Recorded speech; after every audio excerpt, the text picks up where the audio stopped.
Hello and welcome to Crypto Exposed. So, I was on Twitter today, or X as you can now call it, and I saw this clip from the hbarbarians latest YouTube video. And the guy who was speaking with, they're just talking about things that obviously are coming with Hedera and HBAR. And the guy basically says that Hedera are building the next generation of finance. And I have to agree with him. But it wasn't just that resonated with me. He then got to speaking about Hedera and just saying that how they've basically got their fingers in so many pies. And that's the part that really got me thinking, because I was just looking back at all the videos that I've done over the last, say, month or so. And Hedera have just got so many different use cases for them. They've got so much different types of utility like tokenization, CBDCs, AI, stablecoin remittances, data for healthcare. Like, I've just been thinking about all the videos I've been doing and I'm thinking, man, Hedera is just such a big deal. It really is. Like, it gets me to thinking, like I said in the video before, are they too big to fail? Because we already know Hedera is one of the big names in crypto, right? We're all very aware of that. We know about the governing council and how many big players are on the council all supporting Hedera. So we know all of this, right? We also know that a lot of big brands and corporations are looking at Hedera when it comes to crypto. So even companies that are not fully involved in crypto yet, but are looking to maybe start getting involved, are mentioning Hedera. So we already know how big Hedera is. But then when I start to think of how many different types of use cases it has, it's one of those things where, like, okay, let's just say, for example, stablecoin remittances. Let's say they're not as successful in that because XRP is more dominant in that, because Hedera can only do stablecoin remittances, whereas Ripple and XRP can actually convert different currencies. So let's just say that Ripple started to dominate that market. They still get a share of it, but they don't have as much of a dominant presence in that. But then they could dominate in, for example, the AI sector of it, right? They could dominate in the tokenization aspect. So it doesn't necessarily have to mean that just because they don't necessarily dominate every single avenue that they're involved in, but they might just have so many different use cases that it just means that they've just got money flowing in from all angles, right? So they don't have to be the best of the best for everything. The fact of the matter is they are involved in just so many things that it just adds to so many different use cases for Hedera, which continues to just build them up. And so I just was thinking about this and I was just saying to myself, man, like, I really do, when I think about this, like, I can't think of any other blockchain network that's as versatile as Hedera. I really can't. Like, I'm struggling to try and think in my head of any network that has as many different types of use cases that it can do. And also be, like, efficient, right? Because, yeah, like, for example, people might say, like, there's a lot of people built on Ethereum, for example. But the thing is with Ethereum is it's nowhere near as fast as Hedera. It's nowhere near as cheap as Hedera. So it's like, yeah, you could maybe say that Ethereum's got that at the moment, but I've said this all along. The only reason why Ethereum has that is because it's first mover advantage.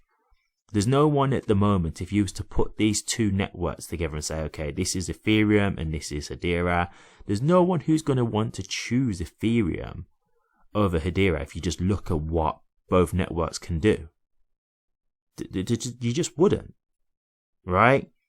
So, in my opinion, Hedera just, I can't, in my head, I struggle to think how it's going to fail because there's just so many things in its favor. You've got the factor of it, just what it can do, like how fast it is, how cheap it is, how it's carbon neutral. Then you've got the avenues in terms of who are on the council or the big companies that are on the governing council for Hedera. You've got like the partnerships that they have. You've got the fact that big corporations are acknowledging Hedera and saying that they actually do want to work with them for crypto services.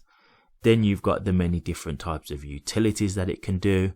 I'm just thinking out all these things as a combination. I'm just thinking, man, like, I really do think Hedera are just in a great position for the future. I really do. I struggle to think in my head of how they are going to fail. I really don't see it. And this is what I meant when I was talking about Lewis Jackson's video, talking about the whole idea of investing in HBAR. Let's just say, as he was talking about, the slow release of tokens, diluting the market. Yes, no one's going to disagree that that's not the best, but they're not doing it to dump on the market. They're doing it as and when needed. Okay. And what you've got to understand is the reason why they're doing this is it's all about supply and demand. They're releasing more tokens when they feel like there's going to be more people utilizing the project. So it's bringing more into circulation. So if there is more demand needed, they can supply that demand, right? And I said this before and I'll say it again. The thing is with HBAR is I look at HBAR as one of the safest investments I have. That's the way I see it. So yes, it may not necessarily be a fast investment because these things don't happen overnight. It really doesn't. So I'm just going to let you know that from now. I'm not going to turn around here and just say, hey guys, come tomorrow with all these things going on, it's just going to explode. First of all, I can't tell you anything like that because I do not know the future, so I can't say that anyway. But second of all, these things take time. We're still in the very early stages of crypto. We don't even have actual regulations right now at the moment. That's how early we are in the space. And everything's still being worked out at the moment. These things take time, and I keep saying this kind of stuff, but I have to reiterate it for people who may be new to the channel and just to get people to remember this, because I know people get frustrated when they don't see price action.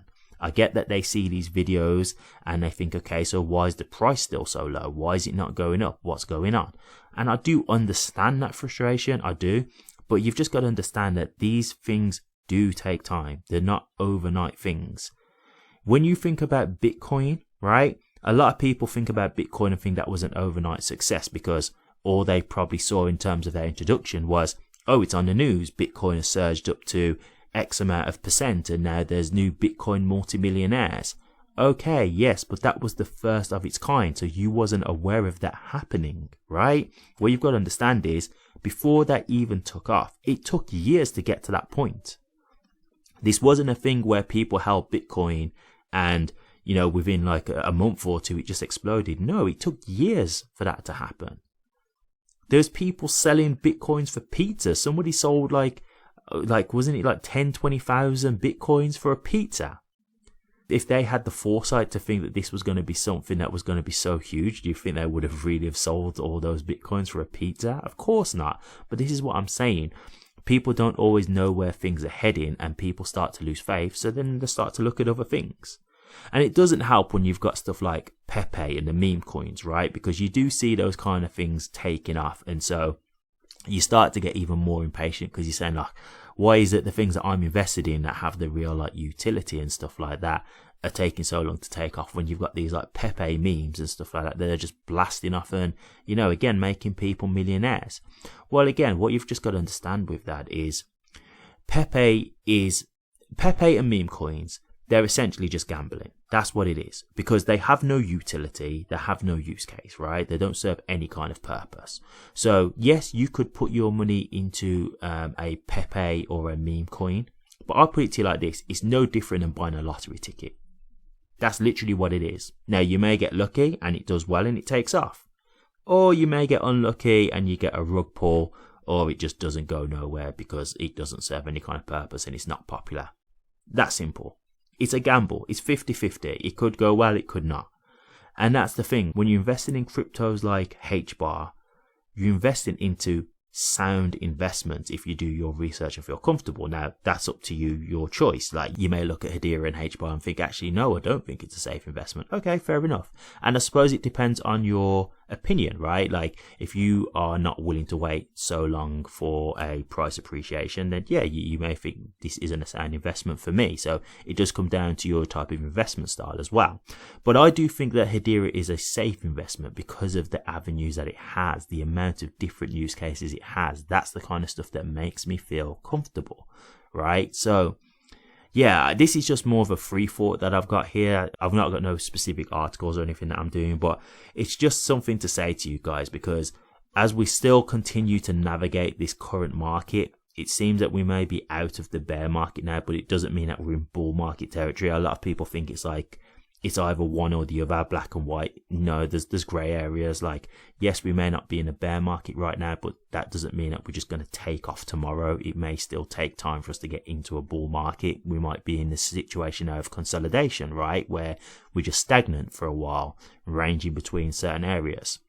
So this is just to give you guys that bit more confidence again, because I know a lot of people worry about this kind of thing, but man, if you just look at some of the videos on my channel that I've done about Hedera, like, to me, I don't know how you can't have confidence with Hedera. I really don't. I just look at the amount of things that I've done lately of them, and the varying types of businesses that they're changing, industries that they're changing. And I just think, man, like, they really are going to be a big player, in my opinion. They really are. So I'll leave it there. But yeah, as I say, if you want to see anything, like if you're new to the channel, or if you just maybe only subscribe, or if you only subscribed to my channel like last week, maybe you want to just go and look at my catalog and you can just see some of my previous videos, and you'll see exactly what I'm talking about, man. They've really got a lot going on for them. Hedera really have. So in my opinion, it's a safe investment, and I feel very comfortable that I'm going to make money out of this long term. I don't know how long, but I do believe in the end I will definitely profit big from this. But what do you guys think from the stuff that you've seen with Hedera? Are you very comfortable with HBAR as an investment? How do you feel right now? You're uncomfortable, you know, with the dilution into the market, with the tokens that was put into the circulating supply? How do you feel about that? Are you still feeling confident, or are you feeling a bit unsure at the moment? Let me know your thoughts, guys. I'd be interested to hear. Thank you very much for watching this. If you did like it, please remember to drop a comment, like, and subscribe. But until next time, take care.